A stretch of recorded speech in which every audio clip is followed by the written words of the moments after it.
kaotan ja võidan.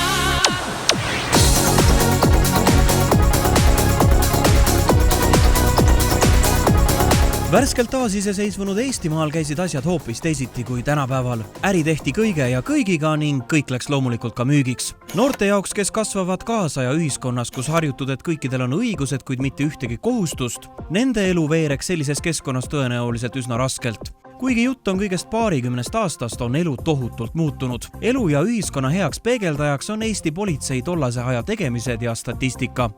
Nagu juba palju räägitud, raskeid kuritegusid pandi toime igapäevaselt, mis on tänaseks päevaks minevik, kuid hull oli ka tavainimesele hoopis argisema poole pealt, nimelt liikluspilt ja joobes autojuhid. Alates 1992. aastast on Eesti teedel joobes juhi osalusel hukkunud pea 1500 inimest. Joobes juhtide osakaal tegelikult vähenenud võib-olla isegi ei ole, sest see joobes juhtimine on probleem liikluses ja et vähem oleks neid, seda nagu raske öelda. Küll aga inimeste suhtumine, et 90-ndate alguses oli see väike alkohol või ka suur alkohol, mis sisse võeti, et see ei olnud takistuseks, et rooli istuda ja sõitma asuda.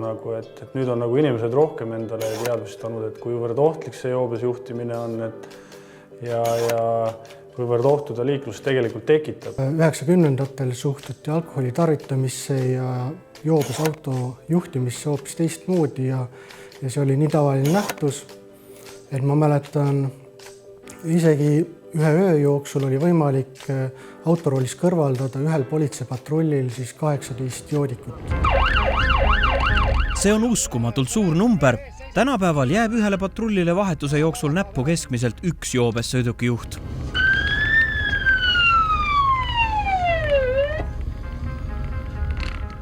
Sellist vahetust, kus mitte ükski roolijoodik vahele poleks jäänud, ei suuda kogenud liikluspolitseinikud meenutada. Reeglina ikkagi tuvastati seal öö jooksul ekipaaži kohta seal 10 roolijoodikut ja nii edasi ja 90-ndatel, kuna ühiskond oli hoopis teistsugune ja Tartuski olid need kurikuulsad grupeeringud ja Lõunamaa rahvad ja nii edasi, siis käis aktiivne ja vilgas tegevus öösiti. Peale ööklubi kinnipanekut oli see politsei suurem lõikus, et joobes juhte sõitis rohkem ringi ja see oligi loomulik, aga sellel ajal taksot eriti ei kasutatud nii palju, et kui sa sõidukiga kuhugi läksid, siis sa sealt ka koju sõitsid sellega. Mingisuguseid selliseid suuremaid kampaaniaid ei tehtud ju, ei joobes juhtimise, ei turvavarustuse kasutamise koha pealt, et inimesed teadvustasid endale, kes rohkem, kes vähem seda. Pilt tänavatel oli 90-ndate algul tunduvalt hõredam kui praegu. Ometi olid numbrid kurvad. Viimase poole sajandi kõige traagilisem oli 1991. aasta, kui Eestis hukkus liikluses 491 inimest. Võrdluseks möödunud aastal jättis liikluses elu 81 inimest. Joobes juhi osalusel toimunud liiklusõnnetustes hukkus mullu 17 inimest. Kõige hullem oli joobes juhi osalusel hukkunute arv 1994. aastal. 124 inimest. 95. aastal, mil joobes juhi osalusel hukkus 85 inimest, toimus ka kõige traagilisem avarii, milleni viisid nooruse uljus ja purjus pea. Kirjeldus kõlab liigagi klišeelikult. 3. seeria BMW, peomeeleolus noored ja liigsuur kiirus. Traagiline õnnetus juhtus 1995. aasta 18. novembri varahommikul. Pisikesse 3. seeria BMW-sse olid end mahutanud 8 noort inimest. Tollal moodne punane BMW kandis edevat numbrimärki AVE 1. Pärast pidu istus rooli noormees, kes võttis lisaks sülle ka neiu. Suurel kiirusel kaotas juht masina üle Võru tänaval kontrolli ja põrutas küljega vastu paplit. Esimesena jõudis sündmuskohale Audi, milles BMW-s olnute tuttavad, kellega sõideti võidu. Tol ööl vahetuses olnud Enn Virk mäletab sündmuskohale avanenud õõvastavat pilti. Pilt oli suht hirmus ja kohutav, et kui ikkagi plekk ja raud on inimese lihast läbi lõiganud, siis need surnukehad vedelisid seal tee ulatuses ja pilt oli suht kohutav. 8 autos olnud inimesest hukkus 6 vanuses 19–29 eluaastat. Seda traagilist juhtumit mäletab ka aastakümneid eestlasi diskotanud Märt Rannamäe, kes tol ööl Tartus pidu tegi. See oli hommikul oli tegelikult see pilt, et oli krasklik, see oli, kas ta nii hommik oli, aga see oli ikka päev. Et oli see kõik ära koristatud ja puu jälgede järgi me leidsime selle koha üles, eks ole, siis see puu oli hästi ilus värske nii-öelda. Ja selles mõttes, et ei olnud näiteks lilli toodud ega midagi. Kui me õhtul ära või nii-öelda uuesti sõitsime, siis olid lilled sinna toodud juba. Aga see hetk käis ka peast läbi mõte, et huvitav, et kas nad näiteks, et kas ma kedagi teadsin näiteks sellest samast seltskonnast, kes seal autos oli. Võib ütelda nii ja naa, ei tea tõesti. Et sa ei vaata ju inimesi sellise pilguga, et näed, et neid näed viimast korda ja neid ei näe. Ja... Sündmus oli nii traagiline, et selle näitel tehti Maanteeameti tellimusel noortele õppefilm, mis ehk jättis ära nii mõnegi mõtlematu teo.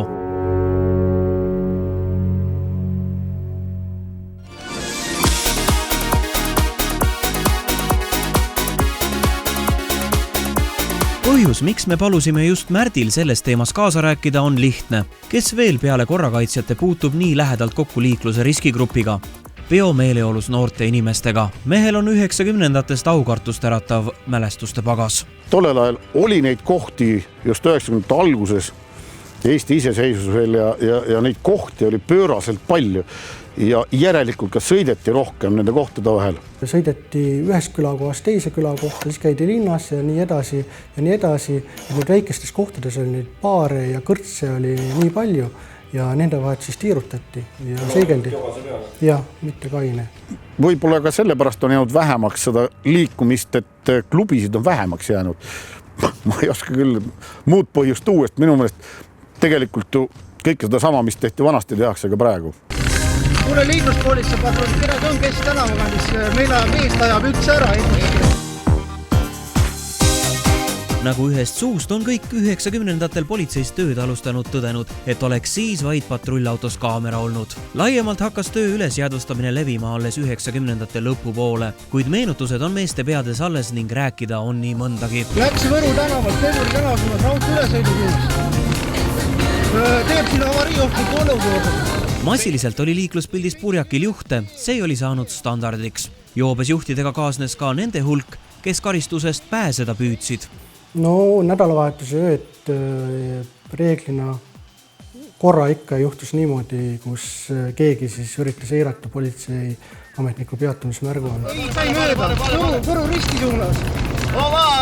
On pandud niimoodi lumevalli, et on õnneks ise ainult kannatada saadud ja ei ole kellegi teisele otsa sõitnud või ei ole mingid suuri selliseid, nende tagaajamistega võrreldes ei ole nii palju traagilisi õnnetusi tegelikult juhtunud.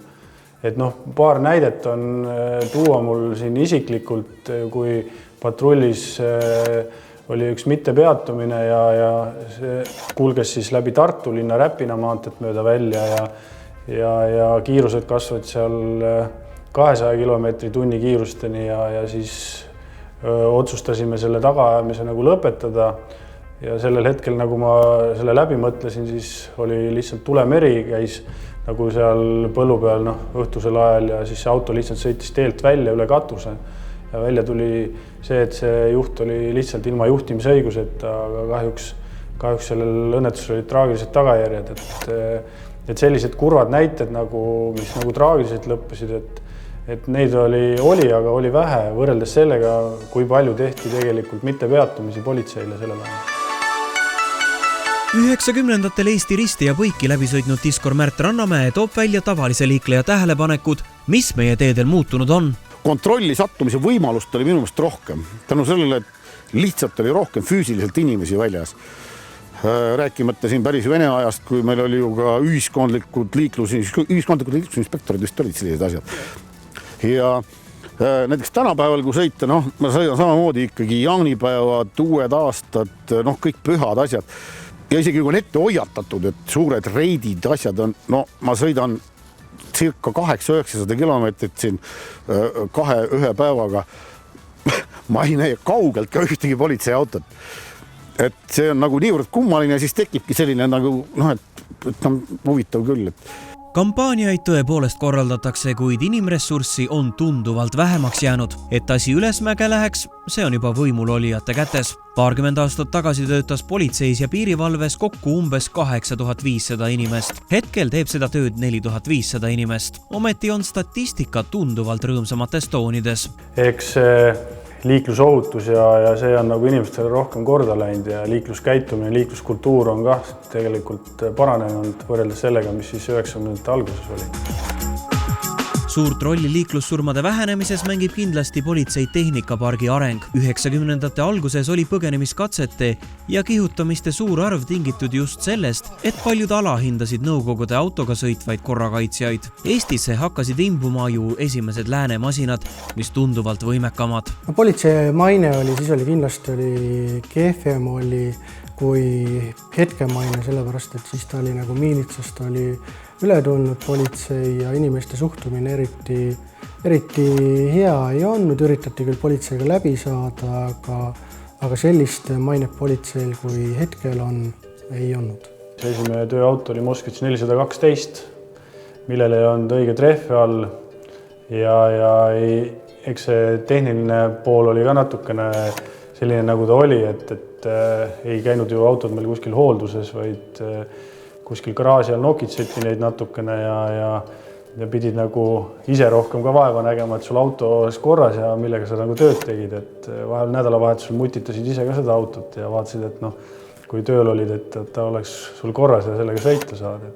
Et trehve niimoodi ei antud ja kuskilt garaaži nurgast mingid 2 naastrehvi said alla, aga teised olid sul ikkagi seal sellised trehvid, millel naaste sees ei olnud ja siis sellega pidid nagu hakkama saama ja talvistes tingimustes kedagi taga ajama, et jah, tingimused kiita ei olnud selle vahel. Meie autopark oli juba selline, et ise on ka sõidetud nii Moskvitši kui Žiguliga, et kõige värskem ja parem auto, mis siis tollal Tartu liikluspolitseil oli siis liikluspolitsei büroo kaudu välja aetud Opel Ascona 1,8.